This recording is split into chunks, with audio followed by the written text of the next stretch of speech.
Sir ఇప్పుడు నేను చెప్పిన ఈ కేసుతో పాటు ఇంకా చాలా కేసులు ఉన్నాయి, చాలా ఆరోపణలు ఉన్నాయి. ఆర్థికంగా కానీ, లేకపోతే చంద్రబాబు నాయుడు గారిని అరెస్ట్ చేసిన కేసు కానీ, రఘురామకృష్ణరాజు గారి ఇష్యూ కానీ, లేకపోతే ఈ మాఫియాలు, liquor mafia, sand mafia, mining mafia, రకరకాలుగా ఉన్నాయి కదా. వీటిల్లో మిగతా అధికారుల పరిస్థితి ఏంటి? వాటిని ఎంకరేజ్ చేసిన వైసీపీ లీడర్స్ వాళ్ళు ఎవరైనా కావచ్చు, మంత్రులు కావచ్చు, సలహాదారులు కావచ్చు, వాళ్ళు ఎవరెవరు ఉండే అవకాశం ఉంది? ఎలా ఉండబోతుంది? వచ్చే రాబోయే రోజుల్లో సినారియో ఎలా ఉండే అవకాశం ఉంది? సార్, నేను ప్రతి సంవత్సరం సివిల్ సర్వీస్ కోచింగ్లో భాగంగా ఇంటర్వ్యూకి వెళ్ళే పిల్లలకి మాక్ ఇంటర్వ్యూస్ కండక్ట్ చేస్తాం. ఒక 12-13 సంవత్సరాల క్రితం జరిగిన సంఘటన చెప్తాను. మామూలుగా బయోడేటా చూసి వాళ్ళ అకాడమిక్ బ్యాక్గ్రౌండు, తర్వాత రేపు సర్వీస్కి సెలెక్ట్ అయితే ప్రిఫరెన్స్ ఇవ్వాలి. ఫస్ట్ ఇయర్ సర్వీసు ఎక్కువ మంది ఐఏఎస్ పెడతారు, కొంతమంది ప్యాషన్తో యూనిఫామ్ మీద క్రేజ్ ఉన్నవాళ్ళు ఐపీఎస్ పెడతారు. సరే, ఒక కుర్రాడు ఫస్ట్ ప్రిఫరెన్స్ ఐపీఎస్ పెట్టాడు. జనరల్గా అడుగుతాం, ఆ కుర్రాడికి ముందు ఒక అమ్మాయిని ఇంటర్వ్యూ చేస్తున్నప్పుడు తెలంగాణ మీద మీ అభిప్రాయం ఏంటమ్మా అంటే, ఆ రాష్ట్రాన్ని విభజించాలి, తెలంగాణ ఇవ్వాలి అంది. ఎందుకు? తెలంగాణ ఉద్యమం మీద అడిగారు మీరు. ఎందుకు అన్నా, మాది వరంగల్ అండి, కాబట్టి తెలంగాణ ఇవ్వాలంది. ఇవన్నీ మర్చిపోయింది.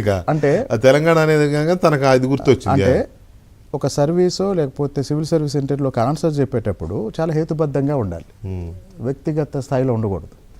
సరే, ఒక పిల్లాడు ఐపీఎస్ పెడితే నేను అడిగా, why do you give first preference to IPS అని.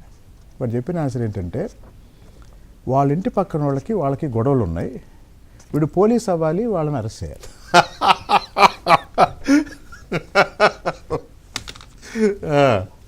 సినిమాలో లాగా ఆ ఊరికే ఎస్ఐ గాను ఎస్పీ గాను రావాలనుకుంటున్నాడు. ఈ పిల్లాడు పోలీస్ అవ్వాలి, అదే వాళ్ళని అరెస్ట్ చేయాలి. చాలామంది ఏమనుకుంటారంటే, నిజంగా కూడా ఆ పిల్లాడికి చెప్పా, నువ్వు ఐపీఎస్ అయినా కూడా వాళ్ళని ఏం చేయలేవు, ఎందుకంటే ఒక అధికారి చట్టబద్ధంగా పనిచేయాలి. అసలు ఈ సమస్యలన్నీ ఎందుకు వస్తున్నాయి అంటే, మొదట అవినీతితో అధికారులు దారి తప్పుతారండి. ఆ తర్వాత మంచి పదవుల కోసం, ముఖ్యమంత్రికి దగ్గరగా ఉండటం కోసం, లేకపోతే ముఖ్యమంత్రిని తృప్తిపరిస్తే వచ్చే ఇతర ప్రయోజనాల కోసం ఇప్పుడు పూర్తి స్థాయిలో ఏమైందంటే, ఇక అధికారులు కూడా రాజకీయ నాయకుల్లా పనిచేయటం మొదలుపెట్టారు. దానివల్ల వచ్చిన అసలు సమస్య ఇది. ఇప్పుడు మీరు అడిగారు మిగతా వాళ్ళ పరిస్థితి ఏంటి అని.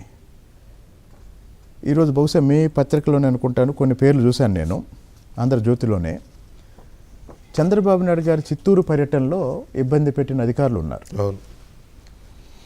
రకరకాల అయ్యన్న పాత్రుడిని అర్ధరాత్రి అరెస్ట్ చేసి బట్టలు కూడా మార్చుకోకుండా అచ్చెన్నాయుడు గారిని ఇబ్బంది పెట్టిన వాళ్ళు, కొల్లి రవీంద్ర గారిని ఇబ్బంది పెట్టిన వాళ్ళు, ఇలా రకరకాలుగా చాలామంది ఉన్నారు. ఇప్పుడు వీళ్ళందరినీ వాళ్ళ మీద చట్ట పరిధిలో చర్యలు తీసుకోవాలంటే ముందు ఒక కేసు పెట్టాలి, అందులో వాళ్ళ పాత్రని ఎస్టాబ్లిష్ చేయాలి, ఆ తర్వాత చట్ట పరిధిలోనే ప్రొసీజర్స్. ఇప్పుడు ఈ ముగ్గురు ఐపీఎస్ విషయంలో జరిగింది ఏంటి? ఇందాక మీరు చెప్పినట్టే, ఇప్పటికిప్పుడు వాళ్ళని ఉరిదీయటం కుదరదు. ముందు చేయగలిగింది ఏంటి? సస్పెన్షన్. ఇప్పుడే కాదండి, చంద్రబాబు నాయుడు గారి మీద అలిపిరిలో బ్లాస్ట్ జరిగి ముఖ్యమంత్రికి ప్రాణం మీదకి వచ్చినంత ప్రమాదం జరిగితే అధికారులు ఏం చేస్తున్నారు అని వెంటనే ఒక చర్చ వస్తే, ఆ రోజున్న ప్రభుత్వం చేయగలిగిన అతి పెద్ద నిర్ణయం ఏంటంటే ఎస్పీని ట్రాన్స్ఫర్ చేశారు. అంతే, చేసి డిపార్ట్మెంట్ ఎంక్వైరీని ట్రాన్స్ఫర్ చేశారు. కాబట్టి ఇప్పుడు చంద్రబాబు నాయుడు